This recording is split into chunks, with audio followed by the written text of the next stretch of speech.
Hello everyone, I'm Matt from Bounty Hunter Bricks, and today we'll be taking a quick overview of the good, the cad, and the ugly from the sets of the LEGO Star Wars 2022 Summer Wave. I'll be giving my thoughts on each set and setting up a buyer's guide to the best sets to pick up from the wave. This video will exclude that of the UCS Razor Crest, the Advent Calendar, and the Mandalorian N1 Starfighter, and we'll focus on the main 9 sets of the wave.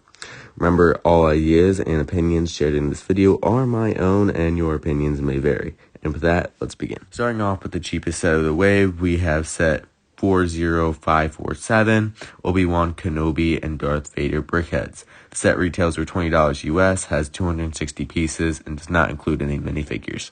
The brickheads models are well detailed, including down to texture, and Darth Vader features some nice printed elements for the torso. And Obi-Wan uses a lot of great techniques to achieve detail. Overall, not a bad little set, and would look great on display. Next up, we have set 75333, ObiWan Kenobi's Jedi Starfighter. The set retails for $30 US, has 282 pieces, and has 2 minifigures and 1 droid. The minifigures are well detailed, and the inclusion of Tan Wei and her brand new kimono and head mold is no exception. Obi-Wan also features headgear for a hooded or haired appearance. The Starfighter itself is very swooshable and has a lot of great detail. The cockpit uses some good techniques that achieve the shaping of the actual ship. Starfighter also features a single leg for landing gear. On each wing, there is a stud shooter that can also be fired for playability. The ship also has a turntable where you can place R4's head and a center compartment to place the body, and a radar dish. Unfortunately, the set does have a lot of gaps in between the wings and an excessive sticker sheet. Next is set 75332, 4 plus ATSD. The set retails for $35 US, has 87 pieces and 3 minifigures.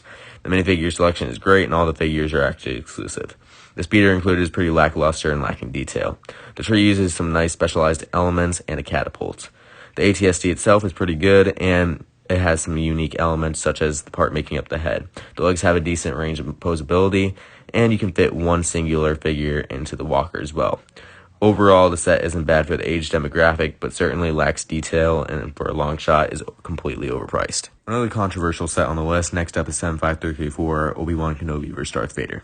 The set retails for $50 US, has 408 pieces and 4 minifigures. Each of the 4 exclusive minifigures have amazing amounts of detail, especially the Ned B figure. The set features a ton of play functions, including a pullback feature to reveal flammable rocks, along with a cart that can be tipped over and scattering more flammable rocks. The landscape is rocky and features small details accurate to the scenes the set depicts. Overall, the set is slightly overpriced, but definitely not as bad as some fans exaggerated. Next up is set 75338, Ambush on Ferrex. The set retails for $70 US, has 679 pieces, and includes 3 minifigures. The minifigure selection is good, but each figure does suffer from small inaccuracies. The speeder included uses nice elements and comes together really well, and has places for 2 minifigures. The soul ship is accurate on the outside, but the same can't be said for the inside. It has 1 rotatable blaster turret with 2 stud shooters on the top.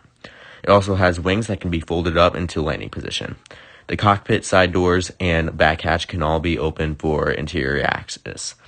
Inside the interior, you can find 4 seats for figures and 1 pilot seat.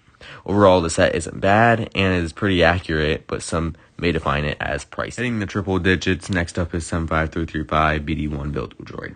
The set retails for $100 US, has 1,062 pieces, and includes a single droid. BD1 is a very well detailed character for as small as the piece is. The build itself features a lot of accurate details and shaping compared to the real droid. The head can tilt back and forth, and the neck has an okay range of motion. As for the legs, the joints connect to the body have a very open range of motion to put the model into a variety of positions for display. The head also features a compartment that stores stim canisters from the game. Overall, it's a great and detailed figure that looks pretty accurate compared to the actual thing. Towards the end here, we have set 75336, Inquisitor Transport Scythe. The set retails for $100 US, has 924 pieces and 4 minifigures. All of the minifigures are incredibly well done and chock full of detail. My only complaint is the inaccuracy of the third sister's face and hair. The model itself does not disappoint, and it just as good as the minifigures. The ship has a great stud and tile ratio, giving the ship a sleek aesthetic. Speaking of which, the angles created in the front of the craft are well done, and the gaps are very minor. The craft features a boarding hatch and some nice landing gear. Although I wish it was retractable, the interior is very spacious and has some nice stacked panels. As a whole, the set makes for some incredible display ability and a great play model. Next is set 75337 ATTE Walker. The set retails for $140 US, has 1,082 pieces, and features 5 minifigures, 3 droids, and a dwarf spider droid. The minifigure lineup is more than stellar, and the amount of pure troops for such a walker is every LEGO fan's dream. Spider droid is a nice inclusion, however, accuracy-wise, it makes no sense, and it would have been much better to see an adaptation of a tri-century droid or a crab droid.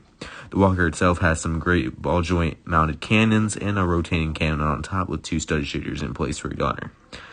The cockpit section pulls out nicely and can seat a pilot. On top of the model, you'll also find a handle so you can pick the model up by. Opening up in the interior spaces gives a generous amount of seats for figures and racks to store accessories and other accessories for the minifigures. As a whole, the set is phenomenal, with minor flaws such as unavoidable but not welcome gaps in between the model. Lastly, we have set 75323, the Justifier, which retails for $170 US, has 1,022 pieces, and features 4 minifigures and 1 droid. The set has a great minifigure lineup, but I can't help but feel a little bitter for the lack of arm-printed gauntlets on Bane for such an expensive set. With that, however, the model looks great, and the ship itself is definitely quite the mass, weight and scale-wise. Opening up the cockpit, there's room for a pilot and a holding cell for Omega. The set also features a cargo hold with a few little crates stored within. The set has a neat feature as well to shift into landing mode with self-operating landing gear. On the sides of the set also features some cannons with spring-loaded shooters. Looking at each angle of the set looks good, but there's an ugly gap in some way.